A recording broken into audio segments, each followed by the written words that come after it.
Olá pessoal, tudo bem? Entusiasmado com a IA?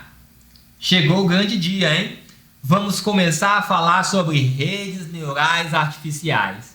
Inspiradas pelo funcionamento do cérebro humano, essas estruturas complexas são a base para avanços significativos em aprendizado de máquina e as capacidades cognitivas de máquinas que estamos vivenciando hoje. Se arrume aí e vamos partir!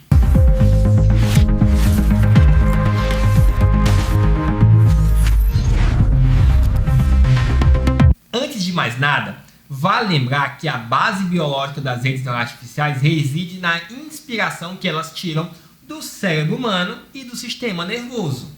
O cérebro humano é composto de aproximadamente 86 bilhões de neurônios. Essas são as células nervosas responsáveis pelo processamento e transmissão de informações químicas e elétricas. Elas são os blocos de construção fundamentais do cérebro e do sistema nervoso. A estrutura de um neurônio é relativamente simples. Temos os dendritos, que recebem sinais de outros neurônios. Temos também o corpo celular, ou soma, que processa a informação recebida. E temos o axônio, que transmite o sinal elétrico para outros neurônios através das sinapses. Daí, pensaram, que tal a gente modelar matematicamente essa célula? E em seguida criar um algoritmo para representar esse modelo? Interessante. A pesquisa em neurônios artificiais começou efetivamente nos anos 40 e 50. O conceito de neurônio artificial foi introduzido por Aaron Macaulay, um neurocientista, e Walter Pitts, um lógico, em 1947. Eles criaram um modelo computacional simples de como os neurônios poderiam trabalhar juntos em rede para realizar cálculos complexos. Esse modelo é conhecido como modelo de Macaulay e Pitts. Ele foi revolucionário porque propôs que as redes de neurônios artificiais poderiam, teoricamente, computar qualquer função aritmética ou lógica. Foi um dos primeiros trabalhos a sugerir como a atividade neural poderia ser representada matematicamente. Frank Rosenblatt criou o perceptron, um tipo de neurônio artificial lá em idos de 1957. Esse modelo foi inspirado no neurônio biológico e foi capaz de realizar tarefas simples de classificação. O perceptron foi projetado para ajustar seus pesos, os parâmetros que determinam a importância de cada entrada do neurônio, automaticamente, em resposta a dados de entrada, para realizar tarefas de classificação binária. Apesar do entusiasmo inicial, o interesse em redes neurais diminuiu nos anos 60 e 70 devido às limitações teóricas, como o fato de perceptrons simples não poderem resolver problemas não linearmente separáveis, ou como o problema do Shor. E ao crescimento de outras áreas da IA, como os sistemas de recomendação. Em 86, Hamlar, Hilton e Whelan introduziram o algoritmo do backpropagation, que ajudou a treinar redes neurais multicamadas, superando muitas das limitações dos modelos anteriores. Esse algoritmo nós vamos ver na próxima aula. Aguardem aí! A partir dos anos 90 e especialmente nos anos 2000 e 2010, houve avanços significativos na arquitetura das redes neurais, com o desenvolvimento de redes neurais convolucionais, as CNNs, redes neurais recorrentes, as RNN, Long Short Term Memory Networks, as LSTMs e muitas outras variações. Redes neurais artificiais são então sistemas computacionais que ecoam o funcionamento dos neurônios biológicos. Elas consistem de fato em unidades de processamentos interconectadas, conhecidas como os neurônios artificiais, que trabalham coletivamente para processar informações, aprender padrões e tomar decisões. Vamos voltar um pouco. Cada neurônio artificial em uma rede neural recebe entradas, realiza cálculos por meio de pesos e baias e emite uma saída. Essa operação é análoga ao processamento de sinais elétricos pelos neurônios biológicos. Como falei, o perceptron é a unidade fundamental das redes neurais artificiais. Ele é um modelo matemático de um neurônio artificial. Ele é um bloco de construção fundamental da rede neural, recebendo essas múltiplas entradas, aplicando pesos a essas entradas, somando-as e em seguida passando por uma função de ativação para produzir uma saída final. Imagine o processo de decidir se deve ou não levar um guarda-chuva. Você avaliaria diversas entradas: aparência do céu, previsão meteorológica, umidade, etc. Cada aspecto contribui com um peso diferente em sua decisão final.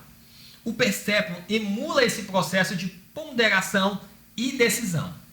Vamos lá esmiuçar esse tal de perceptron. A estrutura do algoritmo é a seguinte. Primeiro, temos as entradas. As entradas são os inputs. O perceptron recebe múltiplas entradas, x1, x2, xn, que representam as características dos dados. Por exemplo, em uma tarefa de classificação de e-mail, as entradas podem ser a presença ou a ausência de palavras específicas. Além disso, temos os pesos. Cada entrada xi é associada a um peso wi, que representa sua importância no processo de decisão. O perceptron também inclui um termo de bias, o B, que permite ao modelo ajustar o limiar de decisão. As entradas são multiplicadas pelos respectivos pesos e somadas juntamente com o bias. Essa soma ponderada é então passada para uma função de ativação. A soma é dada por z igual a w1 vezes x1 mais w2 vezes x2 mais wn vezes xn mais b. Por fim, temos a função de ativação, que determina o output do perceptron. A função mais simples usada é a função de Grau, que retorna 1 se a soma ponderada z for maior que um certo limiar e menos 1 ou 0, dependendo da implementação, caso contrário. Isso efetivamente permite que o perceptron faça uma decisão de classificação binária. O processo de aprendizado é dado pela atualização dos pesos. A regra de atualização de peso é uma parte crucial do treinamento do perceptron. Os pesos são atualizados na direção que reduziria ao erro da previsão. Para um erro de classificação, a regra de atualização é mais ou menos wi igual a wi mais a vezes y menos y chapéu vezes xi. Vamos implementar um perceptron? Vem comigo! Como é que vai funcionar? A gente vai receber entradas x1, x2, xn. Nós vamos multiplicar essas entradas por pesos, w1, w2, wn. Somar tudo e também com o bias, o nosso viés. Então, nós vamos ter um z igual a w1 vezes x1 mais w2 vezes x2 mais wn vezes xn mais b. Por fim, a gente vai aplicar a nossa função de ativação, o degrau. Então, é um f de z. Vai ser 1 se o z for maior ou igual a 0 e vai ser 0 se o z é menor do que 0. A representação matemática seria um y chapéu igual a f de wt vezes x mais b. Isso quer dizer o quê? É um f do somatório ponderado, wi vezes xi mais um b. A regra de aprendizado do perceptron basicamente é: o novo wi vai ser igual ao wi antigo mais uma taxa de aprendizado vezes o y de verdade menos o y chapéu vezes o nosso xi. E eu também tenho que atualizar o bias, o viés. O novo bias vai ser o bias antigo mais a taxa de aprendizado vezes y menos y chapéu. Lembrando que y menos y chapéu quer dizer o nosso erro. Para exercitar, nós vamos aprender a criar um modelo que aprende a porta lógica NOR. NOR, ou NOT OR, é a negação da porta OR. Só para lembrar, o ou seja, a porta OR, vai ser verdade se pelo menos um dos operandos for verdade. e vai ser falsidade caso contrário. Nesse caso, nós temos um não OR, ou seja, eu inverto o resultado do OR. Por que eu vou usar isso aqui? Porque a porta NOR é linearmente separável e um perceptron apenas só consegue executar operações ou aprender como funciona essa regra em problemas linearmente separáveis. Ah, mas eu posso fazer um if. If 0 e 0 igual a 1. If 0 e 1 igual a 0. E por aí vai. Claro, nós podemos criar algumas regras, mas a ideia aqui é fazer com que o modelo aprenda essas regras sem necessariamente a gente explicitamente colocar os nossos ifs no código.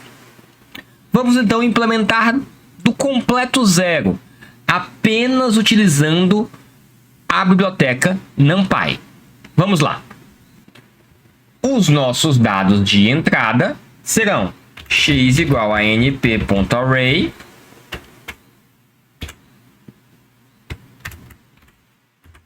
vai ser a seguinte matriz. No primeiro caso, 0 e 0.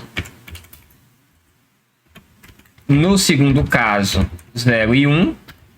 Terceiro caso, 1 e 0. Quarto caso, 1 e 1. Essa tabela é verdade. Esse é o conjunto de entradas para um NOR. Então, o que é um NOR 0 e 0?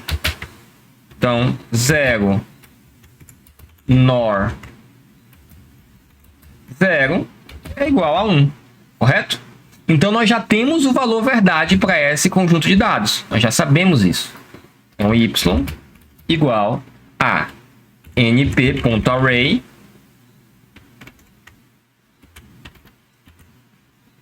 um, 0, 0 e 0. Podemos colocar if operador 1 igual a 0, end operador 2 igual a 0, retorne 1. Poderíamos fazer dessa forma, mas eu quero executar um modelo que vai aprender essa regra. Para isso, nós vamos olhar para as nossas funções. Nós temos a função degree, que precisamos implementar. Temos a função de fazer a soma ponderada. E temos a função de atualização dos pesos, ou seja, o processo de treinamento de fato. Vamos fazer cada uma dessas funções? Então, def, função integral. O que ela precisa receber? Um z. Ele é um sistema de equações, obviamente. Então, ele vai retornar if z maior igual a 0, retorne 1. Caso contrário, else, retorne 0. O que nós implementamos aqui foi exatamente essa função aqui. Se z maior do que 0, retorne 1. Se z menor do que 0, retorne 0. Vamos agora criar a nossa função de predição. É exatamente essa função aqui. Como a gente executa isso? Vamos lá. Def predict.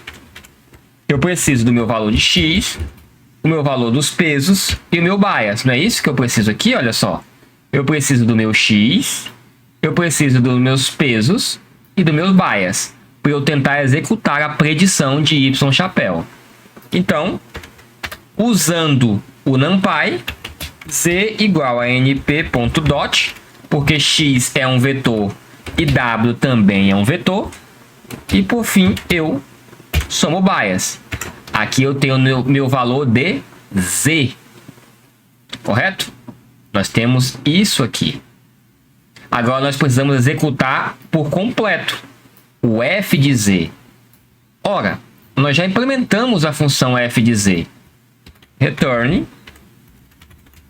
função degree de z.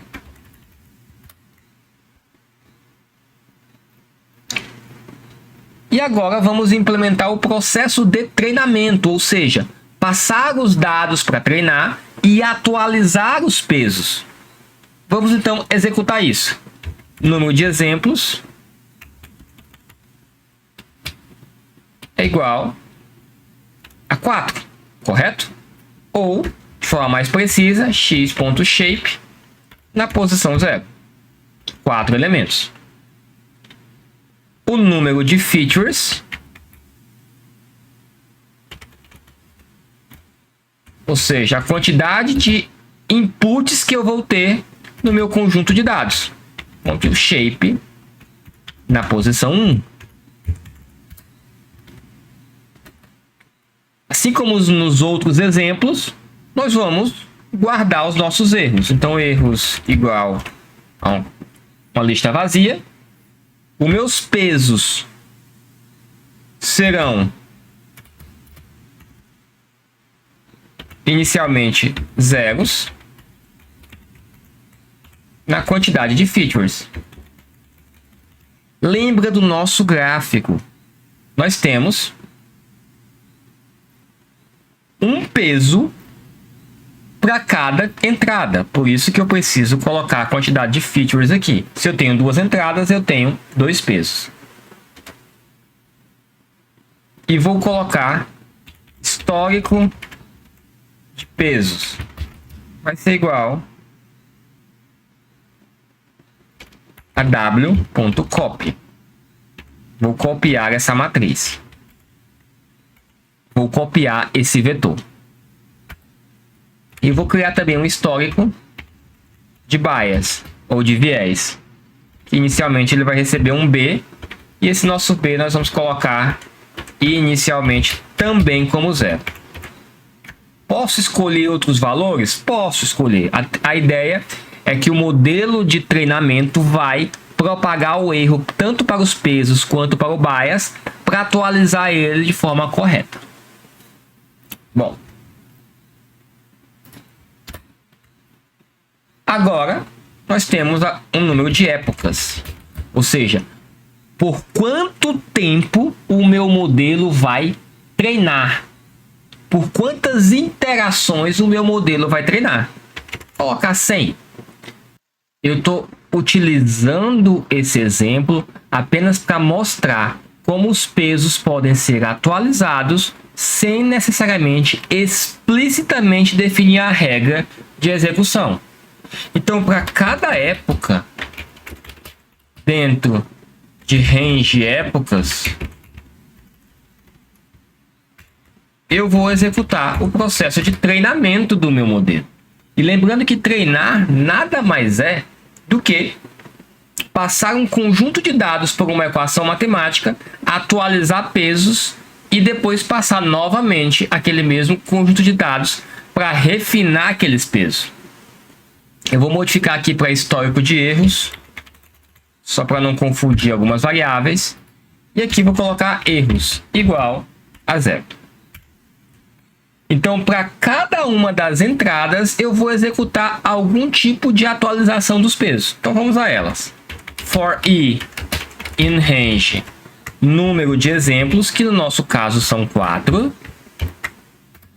Eu vou fazer a predição, ou seja, calcular o y chapéu, que é igual a predict, que vai receber os valores de x, da posição i até i mais 1, vai receber o nosso vetor de pesos e o nosso bias.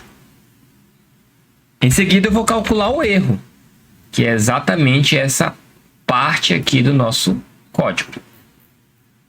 O erro vai ser igual ao que eu tenho de verdade menos o que o meu modelo predisse. Vou imprimir apenas para que a gente tenha noção do que está acontecendo. Então, o modelo na época, vou colocar aqui época mais 1, para o dado de entrada, previu o nosso YPRED. E o erro foi esse tal erro. Então, vou executar apenas para a gente ver o que está acontecendo. Olha só. Então, o modelo, na época 1, para a primeira entrada, previu 1. E o erro foi 0, ou seja, ele previu corretamente. O modelo, na mesma época, para o dado 0.1, previu 1 também. E o erro foi menos 1. Ou seja, de forma absoluta, nós tivemos um erro máximo. Em seguida, se o erro for diferente de 0, ou seja, houve um erro. Então, se houve um erro, aquele conjunto de pesos calculou ou predisse algo errado. Se houve esse erro, eu tenho que aumentar a quantidade de erros e, em seguida, atualizar os pesos. Igual a W mais o meu learning rate, ou taxa de aprendizado, vezes o erro que ele calculou, vezes o dado que eu passei como treinamento. E quem é essa taxa de aprendizado? Vamos colocar aqui em cima. Igual a 0.01. A ideia aqui é que ele vá dando passos pequenos para a convergência. O meu novo B vai ser igual ao B antigo mais a taxa de aprendizado vezes o meu erro. Depois que eu passei todos os dados para aquela época, eu vou apenas atualizar o meu histórico. Histórico de erros, ponto append erros, histórico de W, ponto append, eu passo um W.copy, eu copiar os pesos, e o histórico de bias, eu dou um append no bias. Depois que eu passar todos os dados novamente, eu posso só testar. If erros continuar sendo 0, quer dizer o quê? Que houve uma convergência na época mais 1. Vamos executar? Olha só. Na primeira época ele executou isso e encontrou um erro aqui. Na segunda época aqui embaixo, ó, ele encontrou um erro aqui e um erro aqui. Vamos avaliar sempre o erro de forma absoluta. Na época 3, ele já não encontrou, apenas um erro aqui na primeira instância. E na época 4, ele não encontrou mais nenhum erro. Detalhe importante, a gente não definiu nenhum if aqui, apenas uma função matemática. Podemos, nesse caso, ver qual é o valor de W, qual é o peso final. O peso final foi menos 0.01. Para a primeira, o peso, e para o segundo peso, é exatamente a mesma coisa. Qual o valor de B? 0 também. Para esse nosso exemplo, nós iniciamos os pesos como 0. Olha só, vou dar um print W aqui e um print B aqui. Mas poderíamos inicializar de outra forma. Vamos ver como? Vou aumentar aqui, W igual a np.random.uniform size número de features. Podemos também inicializar o B com outro valor também uniforme. Olha só. Os pesos inicializados 0.54 e 0.51. E o bias 0.53. Vamos executar de novo o nosso modelo de treinamento do Perceptron. Olha só. Com os pesos atualizados de forma aleatória, o nosso modelo convergiu em 44 épocas. E os pesos finais são menos 0,009 e menos 0,008. E o nosso bias final, 0,007. Esses são os parâmetros que foram aprendidos pelo nosso Perceptron. Esse modelo tem muitas limitações. Ele só pode classificar dados linearmente separáveis. Problemas que não são linearmente separáveis, como o problema Shor, não podem ser resolvidos por um único Perceptron. Isso levou ao desenvolvimento das redes neurais multicamadas e algoritmos muito mais complexos. Além disso, o Perceptron tradicional é limitado à classificação binária. Embora variações e extensões possam lidar com múltiplas classes, o modelo básico é para duas classes apenas, verdadeiro ou falso, 0 ou 1. Mesmo assim, o Perceptron é um modelo histórico importante no campo do aprendizado de máquina. Ele não apenas introduziu o conceito de aprendizado, mas também a ideia de que máquinas poderiam aprender e adaptar-se a partir dos dados. Apesar de suas limitações, o Perceptron pavimentou o caminho para redes neurais mais complexas e continua sendo um bloco de construção fundamental para entender o aprendizado de máquina. O desenvolvimento de algoritmos de redes neurais passa por aprender como um Perceptron funciona. Ainda que a implementação de um Perceptron nas redes neurais modernas seja um pouco mais melhorado e otimizado, utilizando funções de ativação muito mais complexas, o entendimento desse algoritmo é fundamental para entender todos os passos seguintes. Até a próxima!